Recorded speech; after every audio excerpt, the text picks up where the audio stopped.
Prime addition में अवां खे भलीकार। प्राइम एडिशन में शामिल आहिनि सॼे ॾींहं जी ॾेही तोड़े पर ॾेही सरगर्मियुनि ऐं वाक़िअनि बाबति तफ़सील। पर सभ खां अॻु में हिकु नज़र टॉप स्टोरीज़ ते।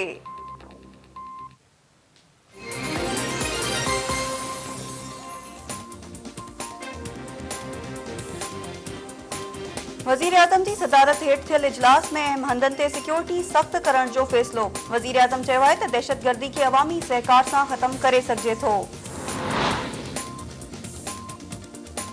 सुप्रीम कोर्ट में क़ौमी अदालती पॉलिसी साज़ कमेटी जो इजलास। चीफ जस्टिस इफ्तिखार मोहम्मद चौधरी चयो त अदालतुनि में करप्शन कंदड़नि ख़िलाफ़ सख़्त कार्रवाई कई वेंदी।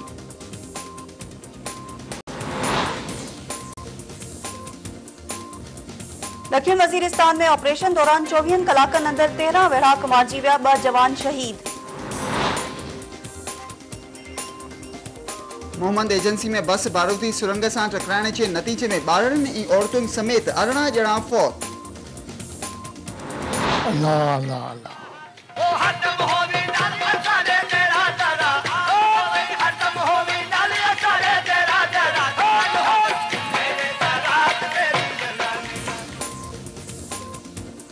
ऐं सिंध जे सूफ़ी रागी सोरा फ़कीर खे कराची अस्पताल मां फारिग करण खां पोइ अबाणे ॻोठ बोज़दार वॾा पहुचायो वियो।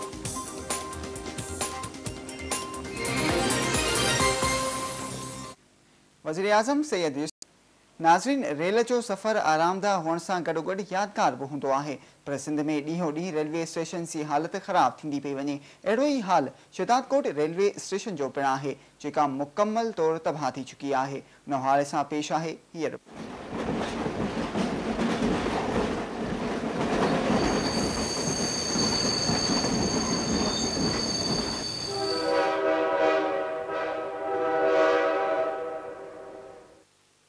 ही रेलवे स्टेशन शहदादकोट आहे, जिते माज़ीअ में माण्हुनि जा मेड़ ट्रेन अचण जो इंतज़ारु कंदा हुआ। अॼु इन हंध ते वीरानीअ जो वासो आहे। अंग्रेज़नि उत्तर सिंध जे माण्हुनि खे सफ़री सहूलियतूं मुहैया करण ऐं माल बरदारी लाइ तकिड़े ट्रांसपोर्ट जो मनसूबो रिथियो त हिन इलाइक़े खे ॼण भाग अची निंड मां उथारियो। 1918 ईस्वीअ में अंग्रेज़नि लाड़काणे खां जैकबाबाद ताईं सिंगल लाइन रेलवे ट्रैक विछायो त केतिरियूं ई नंढियूं नंढियूं स्टेशनूं मौलादाद, चांग, चाचड़, ओस्तो मोहम्मद, गढ़ी खैरो, उम्मीद अली जूणेजो, भुरगड़ी, बहराम ऐं शहदादकोट क़ाइमु थियूं। शहीद ज़ुल्फ़कार अली भुट्टे जे दौर में शहदादकोट खां लाड़काणे ताईं हिकु तेज़ रफ़्तार ट्रेन शुरू कई वई, जंहिंखां पोइ उतां रोज़ानो चइनि रेलगाॾियुनि जो गुज़र थींदो हो।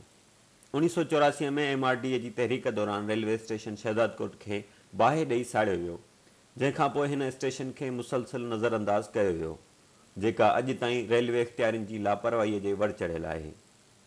नवाज़ शरीफ़ जे दौर में शहदादकोट रेलवे स्टेशन तां हिकु गाॾी हलणु लॻी, जेका पिणु बाद में बंदि कई वई ऐं अञा ताईं उहा बहाल न थी सघी आहे। रेलवे इख़्तियारियुनि जी लापरवाहीअ सबबु हिन वक़्तु शहदादकोट रेलवे स्टेशन ॾही ढेर थी चुकी आहे।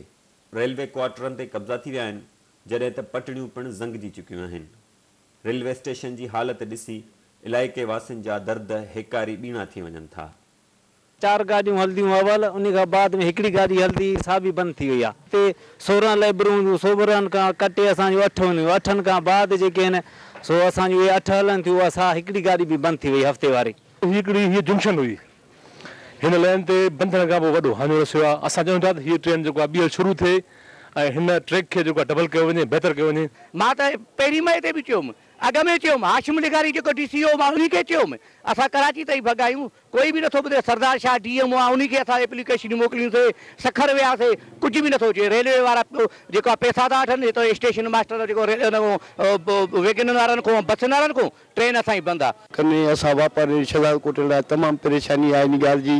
अॻे मंज़ूर कयो हुओ त जैकबाबाद खां वाया कराची गाॾी हलंदी, उहा बि नामंज़ूर थी, हिन महिल ताईं न हली आहे। रेल बंदि थियण खां पोइ हितां जा जेके माण्हू आहिनि उहे वेगननि ते जेको हिते सफ़र करण ते तमामु मजबूर थी विया आहिनि, तमामु लाचार थी विया आहिनि। जेके ॿार बच्चा घणो माना सहूलियत बलोचिस्तान खे आहे, बलोचिस्तान जो हे आख़िरी स्टॉप आहे। माण्हू जेको आहे नूडबी खान जुड़े जेको जा गढ़ी खेरे को जा जैकमाबाद में जेके माण्हू ईंदा सुख सां पंहिंजो शहदादकोट लहंदा, के कंबर लहंदा, के जेको आहे त लाड़काणे वेंदा, हिकिड़े 15 रुपए 10 रुपए में जेको आहे त माण्हू पंहिंजो फैमिली बि वेंदा उन ॿार बच्चा सुकून में वेहंदा हिकिड़े गाॾे में उहो हलंदो हो सिलसिलो पर जाकू रेल बंदि थी आहे हिते असां वटि शदाद कोत बस वारनि ऐं वैगननि वारनि ते घटि करे छॾी आहे हाणे घटि में घटि 80 रुपयो 90 रुपयो किरायो आहे हिकिड़े माण्हू जो ज़रूरत इन ॻाल्हि जी आहे त हुकूमत खे अवाम जे आवाज़ ते ध्यानु ॾेई ॿीहर शहदादकोट रेलवे स्टेशन खे बहाल करणु घुर्जे।